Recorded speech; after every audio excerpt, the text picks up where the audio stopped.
ভাবুন তো, বসন্তে শুধু নয়, কোকিল ডাকছে সারা বছর।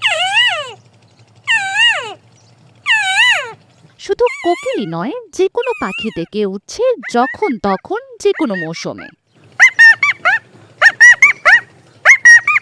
বিষয়টি শুনতে হয়তো অবাক লাগছে, তবে কিশোরগঞ্জের ইটনা উপজেলার চৌগাঙ্গা ইউনিয়নের কৃষ্টপুর গ্রামের বাসিন্দারা একেবারেই অভ্যস্ত এমন ডাকে।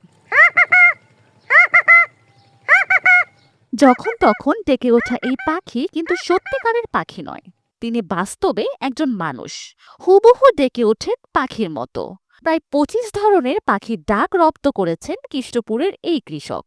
নাম জয়নাল আবেদিন হলেও এখন পাখি জয়নাল নামে তিনি বেশি পরিচিত।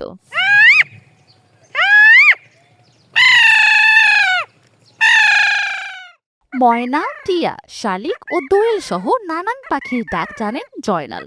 শুধু তাই নয়, কোনো প্রকার বাদ্যযন্ত্রের সাহায্য ছাড়াই তিনি মুখে বিভিন্ন গানের সুরও বাজাতে পারেন। বৃদ্ধ থেকে শিশু সবাই তার পাখির ডাকে বিমোহিত।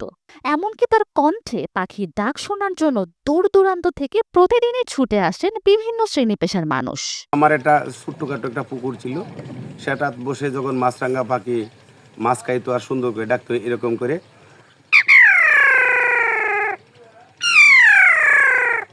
তখন এটারে আমি আয়ত্ত করতে করতে পাখির সনে ঘুরতে ঘুরতেই যেমন আমার সাধনা আর কি, এভাবেই আমি শিখছি।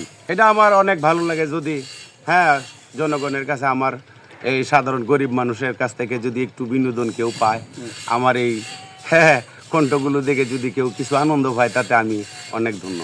কৃষক জয়নাল আবেদিন দৈনন্দিন কাজের ফাঁকে এলাকায় বা বাজারে সবাইকে বিভিন্ন ধরনের পাখির ডাক শুনিয়ে বিনোদন দেন। তাকে দেখলেই মানুষ ঘিরে ধরেন, তার সঙ্গে কৌতুক আর খুশ গল্পে মেতে ওঠেন। বাজারের দোকানিরা বলছেন, জয়নাল আবেদিন যে দোকানে বসেন সেই দোকানে বেড়ে যায় বেচা বিক্রি। আমার পাখি ভাই হিসাবে চিনে অনেকে, পাখি ডাকে পাখি জয়নাল আবেদিন পাখি এই নামেই চিনে। মানুষ যেদিকে যায় দিকেই ধরে আমাকে পাখি সুর দেওয়ার জন্য। জয়নাল ভাই দোকানে বললে অনেক বেচে কিনা বাবু হয়, অনেক মানুষ হয় বয় দোকানে পাখির মতো ডাক দেয়। ছোট ছোট শিশুগুলা যদি কান্না করে, তখন কি বলে যে মা বাপে বলে যে জয়নাল পাখিকে নিয়ে কিন্তু। জয়নাল খুব ভালো মানুষ, এরপর হেলা যায় বাসে সুর দেয়, এটা কি বাস্তব বোঝা যায়। আমরা তো এটা লইয়া খুব আনন্দ করি, আমরা খুব মিশে মিশে চলে। পেশায় কৃষক জয়নাল আবেদিন অনেকদিন ধরেই একটি দুটি করে পাখির ডাক আয়ত্ত করতে করতে আজ প্রায় 25টি পাখির ডাক সহ বিভিন্ন গানের সুর রপ্ত করেছেন এবং বলতে ও গাইতে পারেন কবিতা ও গান। Sanjida Afrin, NTV online.